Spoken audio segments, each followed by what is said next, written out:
সমস্ত গণতান্ত্রিক শক্তিকে ঝগড়া ঝাঁটি তর্ক বিতর্ক সবকিছুর মধ্যে দিয়ে একটা জায়গায় উপনীত হতে হবে যে আমরা এই রাষ্ট্রটিকে বিনির্মাণ করব গণতান্ত্রিক চেতনার মধ্যে দিয়ে, এবং তার মধ্যে এই চেতনার মানে মূল ভিত্তি হবে আমাদের স্বাধীনতা সার্বভৌমত্বকে শক্তিশালী রাখা। এই মূল স্পিরিটটা যদি ঠিক থাকে তাহলে জুলাই সনদ নিয়ে এর বাস্তবায়ন প্রক্রিয়া নিয়ে কি হবে তা নিয়ে এত মানে বিবাদ বিসম্বাদ এটা তো হওয়ার কথা না। এটার আইনি প্রক্রিয়া না হলে হবে না। ভাই, আপনারা যারা এই কথা বলছেন তারা এতই আইন বিশেষজ্ঞ, এতই আইনের অবতার, তাহলে শেখ হাসিনার আমলে যে এত বেআইনি কাজ হলো তখন একবারে মানে বুক চিতিয়ে আরো ভালো করে দাঁড়ালেন না কেন? এখন যারা এই কথাগুলো বলছেন, আপনার বিদ্যুৎ খাতে লুটপাট করার জন্য বিদ্যুতের দায় মুক্তি আইন করেছিলেন, ইনডিমনিটি দিয়েছিলেন, সেদিন কেন তীব্র গতিতে রাস্তায় নেমে আসেন?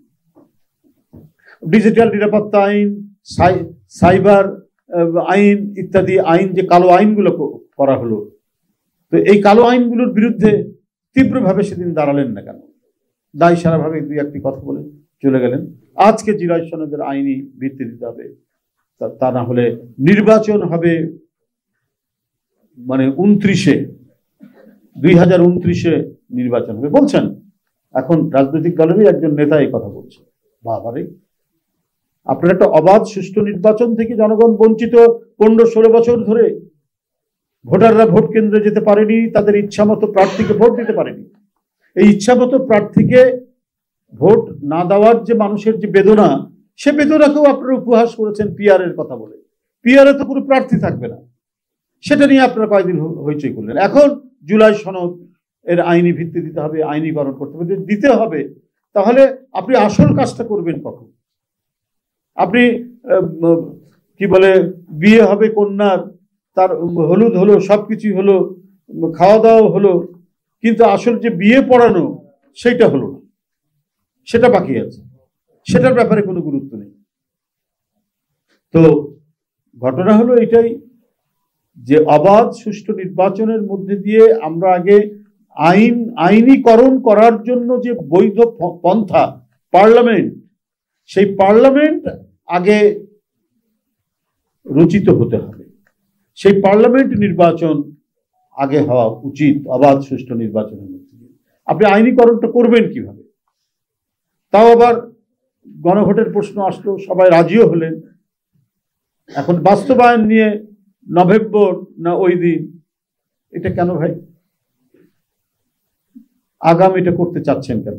মানে সবকিছু মিলিয়ে দেখা যাচ্ছে যে আসল যে উদ্দেশ্য, যেটার জন্য এত সংগ্রাম, এত আত্মদান, এত রক্তপাত, সেটাকে আপনারা পিছিয়ে দিতে চাচ্ছেন। অর্থাৎ অবাধ সুষ্ঠু নির্বাচন, যে আইনি কাঠামো তৈরি করার, যে কোনো একটি আমরা যে নতুন যে আইন করব তার একটা বৈধতা দেওয়ার জন্য, এবং যারা আইন করার জন্য বৈধ যে প্রতিষ্ঠান সেটি নির্মাণ না করেই আপনারা যাচ্ছেন অন্য পন্থায়, ঘোরানো ফেরানো পন্থায়। তো যদি দুইটা একসাথে হয় তাহলে ক্ষতি কি? আপনারা যেটা আইনি মানে বৈধতা চাচ্ছেন, তো সেটা একই সাথে হলো। তাহলে আরো বেশি বাধ্যবাধকতা থাকলো। যারাই ক্ষমতায় আসবেন তারা জুলাই সনদকে আপনার এটার মানে আইনীকরণ করা, আইনে রূপ দেওয়া, সেটা সর্বোচ্চ যে আইন, সংবিধান হোক বা প্রচলিত যে আইন, পার্লামেন্টারি অ্যাক্ট হোক, সব জায়গায় তো তখন মানে কাজে লাগানো যাবে একই সাথে। কিন্তু এই বিলম্ব করার কোনো কারণ নেই, এবং এই কারণের জন্য আজকে আমরা দেখছি যে ওত পেতে থাকা স্বৈরাচার, পতিত স্বৈরাচার, ফ্যাসিবাদের উত্থানের আওয়াজ পাচ্ছি আমরা।